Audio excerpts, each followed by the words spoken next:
तराशी मेरी खूबसूरती। World class designer diamond jewellery from महाना।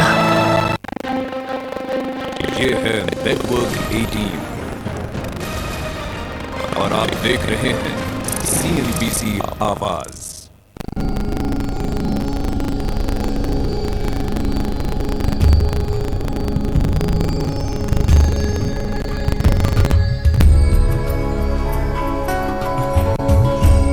नमस्कार।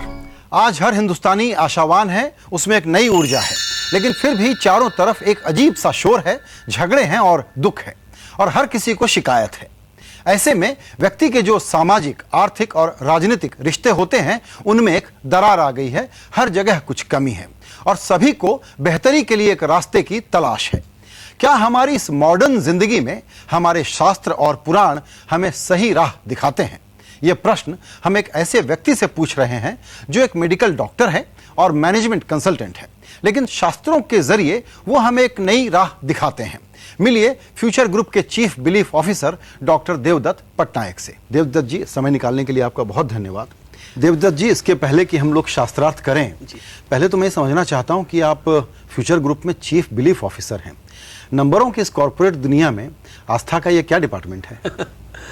मैं मेडिकल कॉलेज के बाद फार्मा इंडस्ट्री में काम कर रहा था 15 साल के लिए। मतलब सनोफी एवेंटिस कंपनी थी, अपोलो हेल्थ स्ट्रीट, यहाँ काम कर रहा था। लेकिन मेरे जो फ्री टाइम था तब मैं माइथोलॉजी मतलब पुराण शास्त्रों के ऊपर बहुत विचार करता था और लिखता था, पर वो मेरे पर्सनल हॉबी था एक। तब एक दिन मुझे किशोर बियानी जी मिले और उन्होंने कहा, तुम करते क्या हो? ऐसे बातचीत में मैंने कहा कि मैं पुराण शास्त्रों का रिसर्च करता हूँ, क्योंकि दुनिया में और कोई कर ही नहीं रहा है इसके बारे में। तो उनको बहुत पसंद आया ये बात। उन्होंने कहा कि आप मुझे ज्वाइन करोगे फ्यूचर ग्रुप में? तो मैंने कहा क्यों, मतलब क्या जॉब है? इसे कुछ जॉब नहीं है, आ जाओ मेरे साथ, देखते हैं क्या करना है।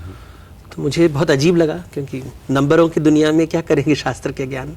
उनके विचार में है कि हमारे यहाँ बहुत ज्ञान है, लेकिन कहीं तो छिपा हुआ है और वो शायद रिचुअल्स में छुपे हुए हैं, सिंबल्स में छुपे हुए हैं, कहानियों में छुपे हुए हैं। तो उन्होंने कहा कि तुम अगर ये कर रहे हो तो मेरे साथ जुड़ जाओ, उससे कुछ फ़ायदा होगा, देश का फ़ायदा होगा, बिजनेस का फ़ायदा होगा, व्यापार का फ़ायदा होगा। मुझे तो इसमें विश्वास था, लेकिन पहले बार ऐसे मिला, एक व्यक्ति से मिला जिन्होंने कहा कि नहीं, तुम मुझे ज्वाइन कर लो, फुल टाइम यही काम करना है, मैं तुम्हें पैसे देता हूँ। तो गाय मिल गई, तो फिर अभी मैं अपना तपस्या शुरू कर लिया और 3 साल हुए। और इसमें एक इम्पॉर्टेंट चीज़ निकला है, जहाँ से मेरा टाइटल भी आता है, जो बिलीफ ऑफिसर है।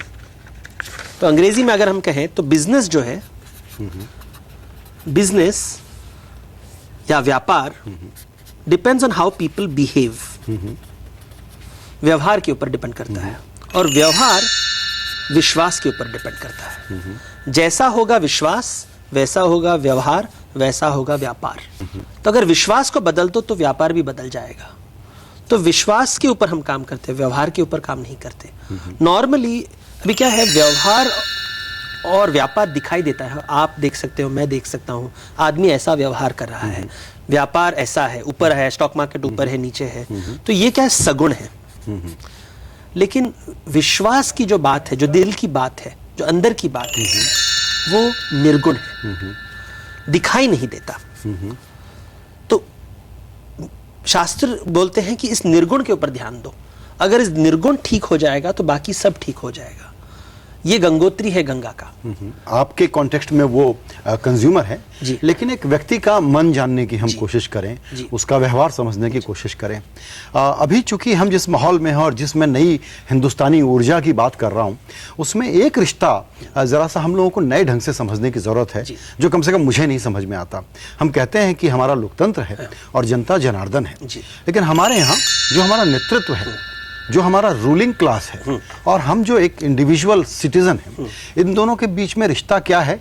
यहाँ कहाँ तालमेल है या यहाँ कहीं कोई टूटा बचा है? मुझे लगता है टूटा हुआ है, क्योंकि आजकल ये ट्रांजैक्शन का बिजनेस हो गया है। ट्रांजैक्शन, मैं आपको वोट दूंगा, आप राज्य कीजिए। ये एक यहाँ पे भावहीन है। ये समझने के लिए अगर शास्त्र के माध्यम से समझना है, पहले हमें प्रकृति समझना पड़ेगा।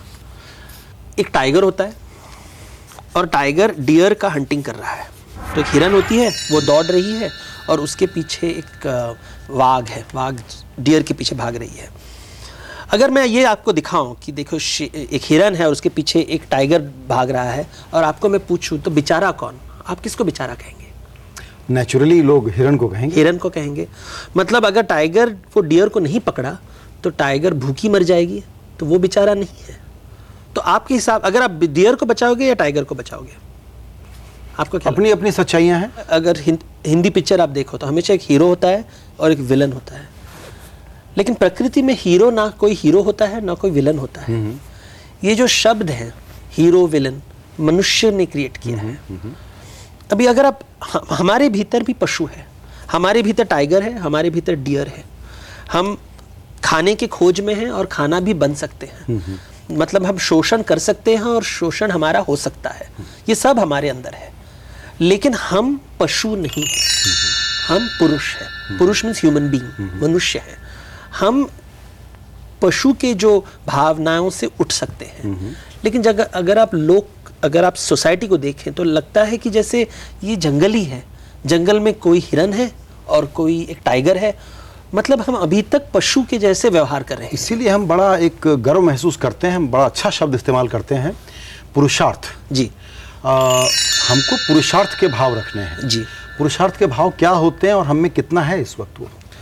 पुरुषार्थ का मतलब क्या है? मतलब जंगल में पहले पशु का अर्थ क्या है? पशु का अर्थ क्या है? मतलब वो मत्स्य न्याय फॉलो करता है, लॉ ऑफ द जंगल। मत्स्य न्याय is law of the jungle. बड़ी मछली छोटी मछली को निगल सकती है, और ये जंगल में नॉर्मल है। इसमें कोई बड़ी मछली को आप विलन नहीं कहोगे। मनुष्य मत्स्य न्याय का उल्टा कर सकते हैं कि मतलब हम जो बेचारा है, जो छोटा है, उसको भी हम एक हेल्प कर सकते हैं। हम जो बिल्कुल ही छोटी मछली को बचा सकते हैं। तो ये है पुरुषार्थ। पशु नहीं कर सकता ये। बिल्कुल। जंगल में जो स्ट्रांग है, जिसकी लाठी जिसकी भैंस कहते हैं, वो एक लाइन है, वो मत्स्य न्याय है। और एक देश के तौर पर ये छोटी मछली को न खाया जाए, ये अगर हमको पुरुषार्थ की डिलीवरी करनी थी तो अभी दिल्ली बहुत दूर है। दही बहुत बहुत दूर है।